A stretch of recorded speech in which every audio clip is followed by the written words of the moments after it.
Good morning friends. बहुत सारे लोगों के कमेंट्स आए थे यूट्यूब के वीडियो पर भी और व्हाट्सएप पर भी कि ऑब्जेक्शन कैसे करें, ये तो आपने बताया ही नहीं है। तो मैं आपको क्लियर कर दूं। ऑब्जेक्शन की एक लिंक तैर रही है टेलीग्राम पे, आप उसी पे भी क्लिक कर सकते हैं अगर करना चाहें। अदरवाइज आप अपनी आईडी को लॉगिन कर सकते हैं। जब उस लिंक को क्लिक करते हैं तो यहाँ आल लिखा हुआ आता है। इस आल पे अगर आप क्लिक करेंगे, जब आल पे क्लिक करेंगे तो आपके सामने ये सीन आएगा। उस जगह आल के बाद ये आएगा रेज ऑब्जेक्शन लिखा होगा। इस पे आप क्लिक करेंगे तो आपके सामने ये सीन आएगा, जिसमें यहां पे लिंक दिखेगी आपको नीचे, click here for raise objection. यहां हियर पे क्लिक करेंगे ब्लू कलर पे तो आपके सामने ये सीन आएगा जिसमें लिखा होगा आंसर की चैलेंज। जब आप ये क्लिक करेंगे तो आपके सामने एक और सीन आएगा। ये इंपॉर्टेंट है ये चीज समझने के लिए जिनके मन में डाउट है। उसमें लिखा है module for candidates response correct answer and submission of representation if any. जो लोग पहली बार कर रहे हैं वो बहुत बहुत ज्यादा अवेयर होंगे कि कुछ ऐसा ना हो जाए, जो भी नंबर आ रहे हैं उनमें कुछ गड़बड़ ना हो जाए। ऐसा कुछ नहीं होता है। बहुत क्रिटिकल है, आपकी अपनी आईडी है, जो कॉपी उन्होंने चेक की है वो चेक ही रहेगी, जो आपका रोल नंबर है वही रहेगा, कुछ भी गड़बड़ नहीं होगा। जब इस पे आप क्लिक करेंगे तो आपसे लॉगिन आईडी मांगेंगे आपकी। जब आप उस लॉगिन आईडी पे चले जाएंगे तो वो, जब इन्होंने ये इस वाले लिंक से आप गए तो रेज ऑब्जेक्शन के ही फॉर्मेट में आप पहुंच जाएंगे। वहां पे आपको अपना जो जो भी क्वेश्चन आपको रेज करना होगा उसकी आईडी, आपके सामने पेपर होगा तो आप सिलेक्ट कर सकते हैं। पहले आप खोलकर जो आपकी आंसर की है उसमें आप आईडी नंबर नोट कर लीजिए हर क्वेश्चन का जो आपको रेज करना है, क्योंकि आईडी नंबर मांगेगा वो आपका पर्सनल। आप पर्सनल आईडी से जा रहे हैं अपनी लॉगिन आईडी से तो पर्सनल आईडी नंबर मांगेगा उस क्वेश्चन का। Question number plus ID number plus correct answer plus wrong answer SSC का, वही क्वेश्चन रेज करना है जो तुम्हारे उनके रेफरेंस में गलत हो रहे हैं। मतलब वो गलत किए हैं, तुम्हारा सही है। समझ रहे हैं? वो नहीं करना है कि हमको जन समूह की सहायता नहीं करनी है।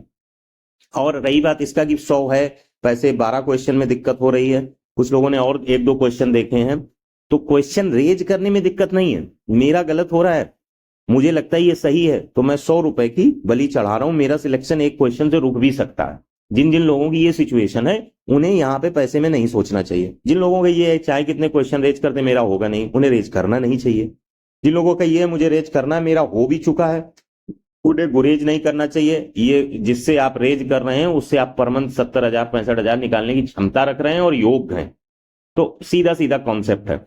जैसे कोई कहते कि बहुत एसएससी पैसा कमा रही है, तो इसमें बुद्धिमानी की भी बात है कि अगर 100 लोग भी रेज कर देंगे तो 8,000 को बेनिफिट होगा। जो भी लोग फाइनली उसमें उस कॉपी चेक की गई है, जितने लोगों की कॉपी चेक की गई सभी के साथ वो चीज होगी। तो ये चीज अपनी क्रिटिकल रखिए। किसी का रिजल्ट नहीं हुआ तो भी उनको वही मार्किंग दी जाएगी। उन्होंने लिखा भी है टेंटेटिव आंसर की, और इसमें रेफरेंस की कंडीशन नहीं है, submission of representation if any. If any बहुत मतलब रखता है, तो रेफरेंस को लेके डाउट ना रखिएगा। रेफरेंस के लिए उसमें देखिएगा इधर इमेज का ऑप्शन या रिटन का ऑप्शन अदर ईयर बदलता रहता है, क्या है क्या नहीं है, तो अपने लेवल पे देख लीजिएगा। अगर इमेज का ऑप्शन हो तो जिस इमेज से आपको आंसर मिल रहा है वो डाल दो, नहीं डालो तो भी उतना ही वैलिड है। क्योंकि कोचिंग के रेफरेंस में जैसे हम ऑब्जेक्शन करा रहे हैं तो हम जिससे ऑब्जेक्शन कराएंगे तो उसमें रेफरेंसेज की कोई कमी नहीं छोड़ेंगे, अपने लेवल पे रेफरेंसेज डलवाएंगे, चाहे रिटन में डलवाएं या इमेज से डलवाएं। तो वही हम कर रहे हैं जो 5 अन्य लोग कर रहे हैं। या आपने यहाँ पर रेफरेंस नहीं दिया, मेरी तरफ से रेफरेंस किसी स्टूडेंट के द्वारा दिया गया, तो इसका यही मतलब हुआ कि आपने रेफरेंस दिया। एक भी कैंडिडेट अगर रेफरेंस दे रहा हो तो सभी कैंडिडेट्स के रेफरेंस में रेफरेंस दे रहा है। वो अलग बात है कि उसको नहीं पता चलेगा जब नहीं दे रहा। तो इस चीज को लेकर बहुत निगेटिव माइंडसेट ना रखिए। If you are very close to selection then you should not think about the money, at least you should manage it any way at the personal level. और आप समझ गए होंगे उस चीज को, क्योंकि रिस्क उन लोगों को लेना चाहिए जिनका बहुत ज्यादा उसमें पॉसिबिलिटी नहीं दिख रही है।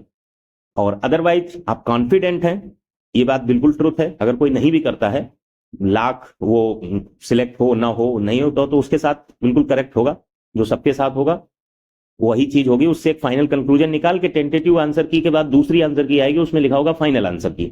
उस पर ऑब्जेक्शन रेज नहीं होगा, उस पर केवल कंप्लेंट्स होंगी मोस्ट ऑफ द केसेज में। वो बहुत 3-4 फॉर्मेट में जाके उसको फाइनल आंसर की बनाते हैं और फिर रिजल्ट आ जाता है, ज्वाइनिंग हो जाती है। हर बार का ये कहानी है। आई होप इस चीज को आप समझ सकते हैं। Thanks for watching.